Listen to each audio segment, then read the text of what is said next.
What's up everyone? Scott Sutherland here. It's Tuba Tuesday. Let's talk about student B-flat tubas, what I look for when I'm recommending an instrument for purchase, and these two particular instruments from Eastman Winds.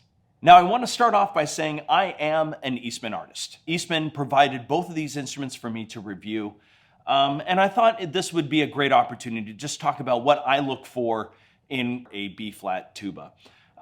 Eastman did not sponsor this video, so I'm giving my absolute honest opinion on both of these instruments.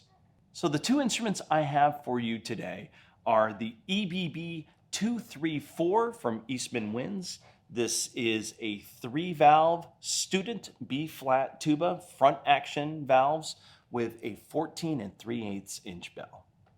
And then we have the EBB 226, which is a 4-valve front action student B-flat tuba with a 16 3/8 inch bell.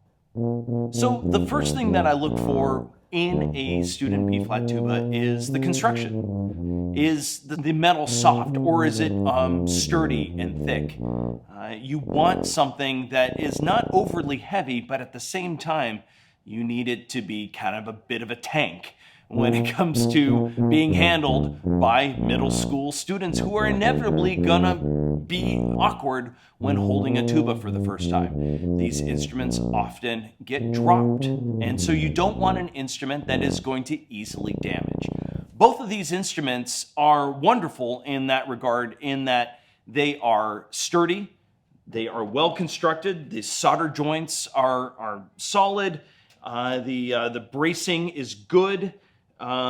It seems to be a nice thick metal, but at the same time, they found ways to make it not overly heavy.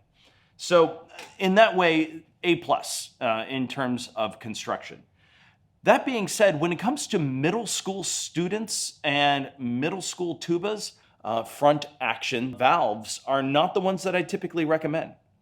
Middle school students will drop instruments. So inevitably, when these falls occur, sometimes the valves are the ones that are the casualties. These stems are relatively fragile, and if they are bent in any way, this tuba is inoperable, and you are going to need to find a different instrument for your concert. On the other hand, what I look for, especially for middle school, are instruments that have top action valves, and they are encased in the top bow of the instrument. All right. Therefore, when the instrument falls, it's much less likely to get severely damaged. But let's get to these particular tubas. This one is the 3-valve EBB 234. Perfectly capable instrument. It has a nice sound.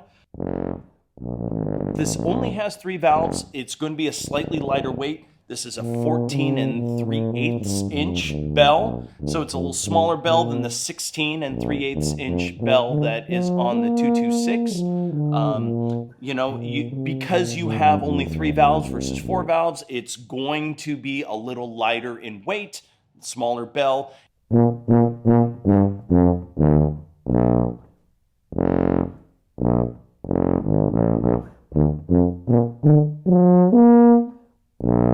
This instrument has a great sound all the way up into the upper register, all the way down. It's very capable. It's easy blowing.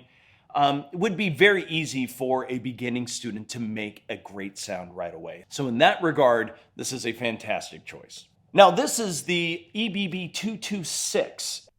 Overall, this instrument is, I think, quite a bit better than the 234. One reason being that the valve section is quite a bit closer to the lead pipe. So when you have younger students that are not quite my frame, I'm 5 feet 11 and a half inches. I know it's like having a B+ and not quite the A.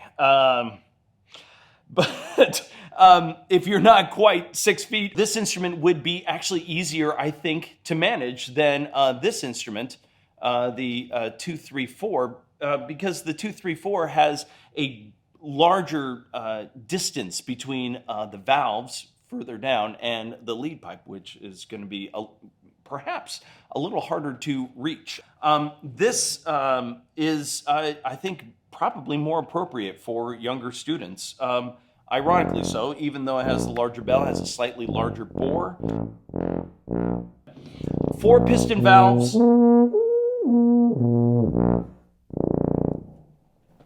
So as you can see, it is capable of producing the highest and the lowest notes with a great sound. So in conclusion, this EBB 234 is a fine instrument. If you can handle a little extra weight, the EBB 226 is definitely preferred. Slightly bigger bell, slightly bigger bore, but most importantly, it's that 4th valve that students need to get used to right away. Thanks for joining me for another Tuba Tuesday. Follow me for more tips. Check out ScottSutherlandMusic.com, and I'll see you next week.